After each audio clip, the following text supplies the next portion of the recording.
नमस्कार दोस्तों, स्वागत है आपका अपने YouTube चैनल पर। आज अपना टॉपिक रहेगा इंग्लिश में पास्ट टेंस।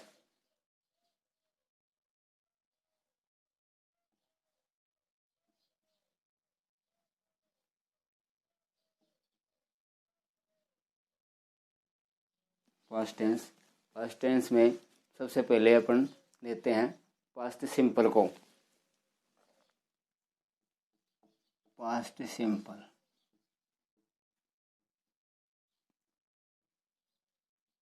सिंपल में सबसे पहले आते हैं इसकी पहचान में। पहचान कैसे करेंगे कि हमें पता लगे कि वाक्य पास्ट सिंपल में है। तो देखो, हिंदी वाक्य भी यदि देखेंगे तो हिंदी वाक्यों के अंत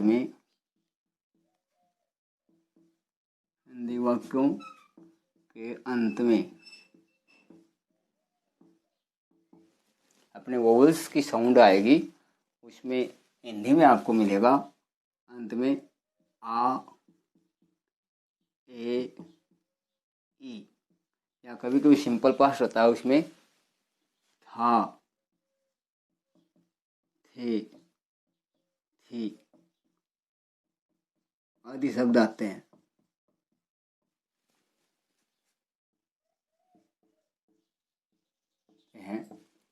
इसमें भूतकाल में बीती हुई घटनाओं का वर्णन किया जाता है। इसमें भूतकाल में बीती हुई घटनाओं का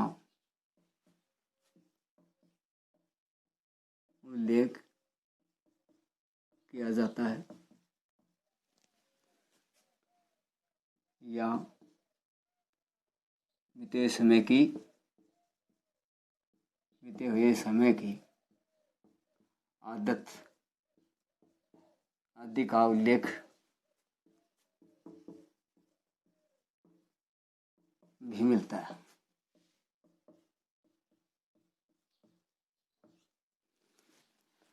इसको बनाने के लिए वाक्य यदि बनाएंगे तो सबसे पहले अपन वाक्य बनाने के लिए मेन वर्ब मुख्य क्रिया देखते हैं। इसमें कि मुख्य क्रिया का कौन से रूप हम काम में लेंगे। मुख्य क्रिया मुख्यतः पास्ट सिंपल जब तक चलेगा आपका मेन वर्ब की सेकंड फॉर्म काम में लेंगे। मेन वर्ब सेकंड फॉर्म का यूज होता है।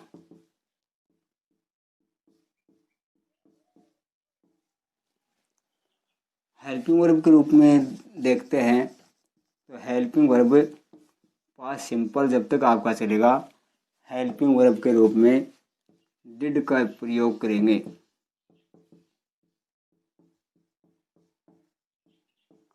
डिड का प्रयोग करते हैं। अब इसमें भी उसी प्रकार से 4 प्रकार के जब सेंटेंस अपन बनाते हैं, अफर्मेटिव, नेगेटिव, इंट्रोगेटिव और इंट्रोगेटिव नेगेटिव। तो अफर्मेटिव सेंटेंसेज में मेन वर्ब सेकंड फॉर्म का यूज होता है। हेल्पिंग वर्ब डिड का यूज नहीं होगा क्योंकि वाक्य आपका अफर्मेटिव है। जैसे स्ट्रक्चर इसकी देखते हैं। अफर्मेटिव में अफर्मेटिव सेंटेंस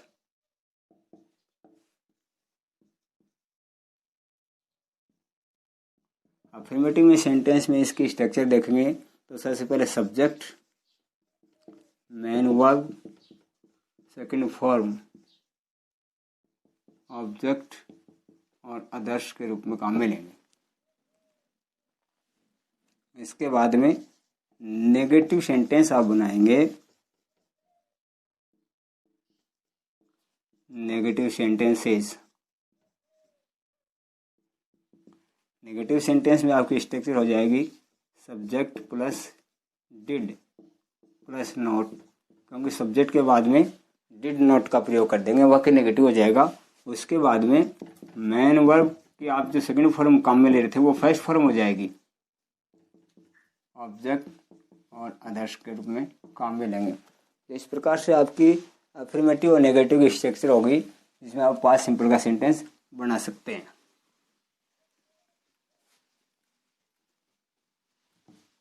इसी तरह से अपन इसका इंट्रोगेटिव यदि सेंटेंस बनाएंगे तो इंट्रोगेटिव सेंटेंस में इसकी स्ट्रक्चर हो जाएगी आपकी। सबसे पहले इंट्रोगेटिव सेंटेंस में इंटेरोगेटिव सेंटेंस, इंट्रोगेटिव सेंटेंस में आपकी स्ट्रक्चर सबसे पहले होगा WH word, helping verb, subject, main verb first form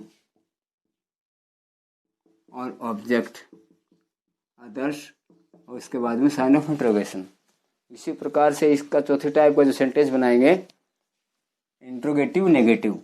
interrogative तो है ही है, उसको नेगेटिव और कर देंगे इंटेरोगेटिव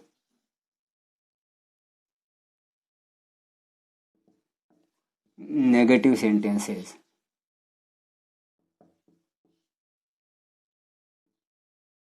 सेम यही स्ट्रक्चर चलेगी, इसमें केवल नोट अधिक लग जाएगा और वो नोट सब्जेक्ट के बाद में ले लेंगे, बाकी इंट्रोगेटिव रहेगा आपका और नेगेटिव भी। WH word, helping verb did, subject और नोट, नोट के बाद में main verb first form, object और अदर्स, साइन ऑफ इंट्रोगेशन। इस प्रकार से चारों टाइप के सेंटेंस बनाने के लिए स्ट्रक्चर अपने ये काम में ले लिया। इसके बाद वे सेंटेंस बनाएंगे कि सेंटेंस किस प्रकार से लेंगे।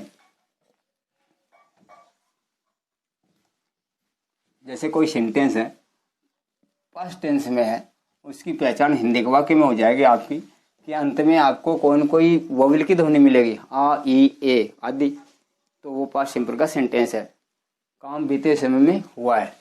जैसे ये है, रमेश ने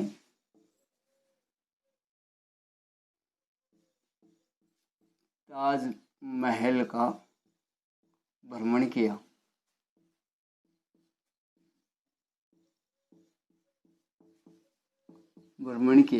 अब हमें कैसे पता चलेगा कि ये किस टेंस में है वाक्य?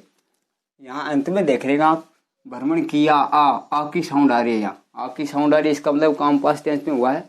तो इस वाक्य को बनाएंगे अफर्मेटिव सेंटेंस में, ये सीधा तो इसको बनाएंगे। सबसे पहले सब्जेक्ट इसमें जो उसको काम में लेंगे, उसके बाद मेन वर्ब इसने क्या किया उसकी सेकंड फॉर्म आ जाएगी, और ऑब्जेक्ट जिसके साथ इसने वर्ब की है वो इसका ऑब्जेक्ट हो जाएगा।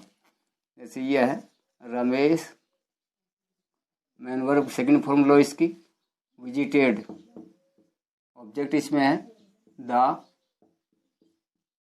ताजमहल।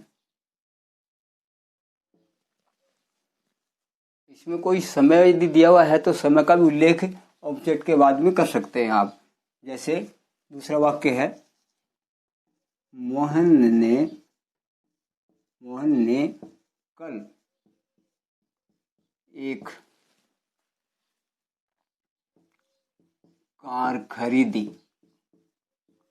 तो खरीदी ई की साउंड आ रही है, पार्ट सिंपल का है।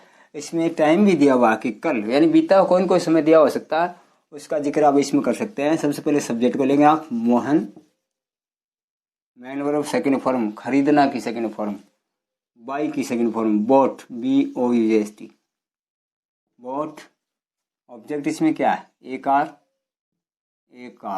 अब इसमें देखो आदेश समझ गया कल, तो बीता हुआ समय आ गया यस्टरडे। इस प्रकार से ये आपका एक अफर्मेटिव सेंटेंस है। अब नेगेटिव सेंटेंस यदि बनाते हैं तो जैसे ऊपर वाले वाक्य का देख लीजिए, रमेश ने ताजमहल का भ्रमण किया, ये नेगेटिव यदि आप बनाएंगे तो नेगेटिव हो जाएगा, और रमेश ने ताजमहल का भ्रमण नहीं किया। रमेश ने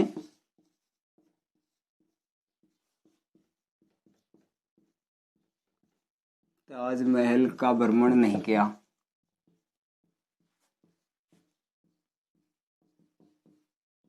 ये आपका नेगेटिव सेंटेंस होगा। इसके लिए आपको डिड नॉट का यूज करना होगा। जैसे यह है Ramesh did not, second form जो काम में ले रहे थे वो फर्स्ट फॉर्म हो जाएगी। विजिटेड की बजाय आप विजिट काम में लेंगे। यहाँ did not visit the Taj Mahal.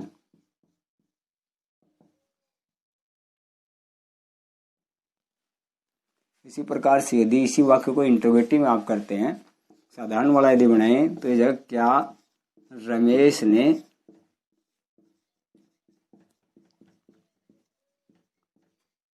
Taj Mahal का भ्रमण किया। Sign of interrogation. इसको आप बनाएंगे, शुरू में क्या यदि आता है तो हेल्पिंग वर्ब को सबसे पहले लगा के बनाते हैं।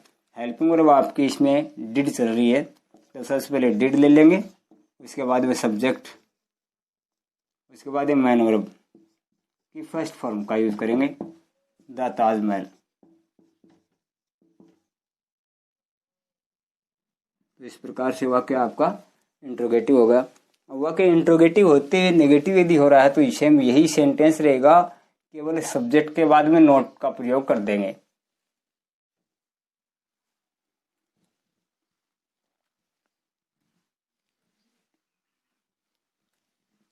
जैसे वाक्य है, क्या रमेश ने ताजमहल का भ्रमण नहीं किया। इसमें वाक्य इंट्रोगेटिव भी आपका और नेगेटिव है, क्योंकि यहाँ पर क्या भी आ गया और यहाँ पर नहीं भी आ गया। तो इंट्रोगेटिव होते नेगेटिव हो रहा है तो इसके लिए वही स्ट्रक्चर चलेगा। Did Ramesh note visit the Taj Mahal. Taj Mahal यदि इसको WH वर्ड में यदि वाक्य होता तो कैसे करते? जैसे यही वाक्य है, इसमें यदि आपको हिंदी वाक्य में ये मिलता कि रमेश ने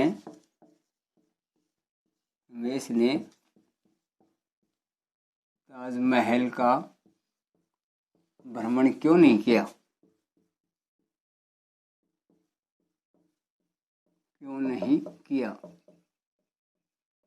वाक्य इंट्रोगेटिव हो गया आपका WH से, क्योंकि यहाँ पर क्यों वर्ड आ गया और यहाँ पर नहीं आ गया। तो इसके लिए क्या करेंगे, सबसे पहले क्यों का जो मीनिंग होता है WH वर्ड से स्टार्ट होता है उसको लेंगे आप, वाई। इसके बाद में हेल्पिंग वर्ब डिड, सब्जेक्ट ले लेंगे, और नेगेटिव है तो यहाँ नोट भी ले लेंगे, क्योंकि वाक्य इंट्रोगेटिव होते हैं नेगेटिव हो रहा है तो सब्जेक्ट के बाद में नोट का प्रयोग। उसके बाद man verb first form visit the Taj Mahal, और एंड में आप लगा देंगे साइन ऑफ इंट्रोगेशन। तो इस प्रकार से पार्ट सिंपल में अपन चारों टाइप के वाक्य बना सकते हैं। मुख्यतः हमें ध्यान रखना होगा कि मैन वर्ब सेकंड फॉर्म काम लेते हैं और हेल्पिंग वर्ब का जब यूज करना होता है तो